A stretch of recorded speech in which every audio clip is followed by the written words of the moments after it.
আমার জন্মদিনে আমি সারাদিন কি খেয়েছি চলো তোমাদের সাথে শেয়ার করি। ব্রেকফাস্টে আছে কচুরি আর ঘুগনি যেটা বাজার থেকে আনা। এরপর স্নান করে খেয়েছি কষা মাংস। এই হলো দুপুরের লাঞ্চ। মেনুতে তো অনেক কিছু আছে।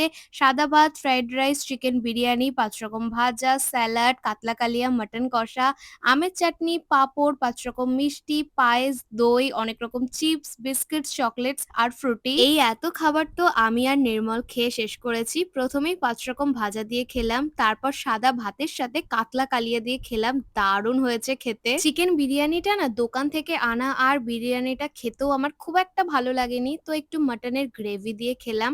তারপর তো আমি মাটনটা ফ্রাইড রাইসের সাথেই খেয়েছি। আর আজকের প্রতিটা রান্নাই খেতে দারুণ হয়েছে। লাস্টে আমের চাটনি, পাঁপড় আর ৫ রকম মিষ্টির থেকে এই চকলেট মিষ্টিটা খেয়েছি। বাদবাকিগুলো সব পরে আস্তে আস্তে খাবো। রাতে বান্টিদের বাড়িতে কেক দিতে গেছিলাম, তখন কাকিরা আবার রসমালাই আর আইসক্রিম খেতে দিয়েছে। পরে পিসাই আবারও আইসক্রিম খাওয়াতে নিয়ে গেছে। কাঁচা আমের আইসক্রিম খেয়েছি আমি। এরপর খেলাম কেকের উপরে থাকা এই হোয়াইট চকলেটটা। এটা আমার দারুণ লাগে খেতে। রাতে অল্প একটু মাটন দিয়ে ভাত খেয়েছি।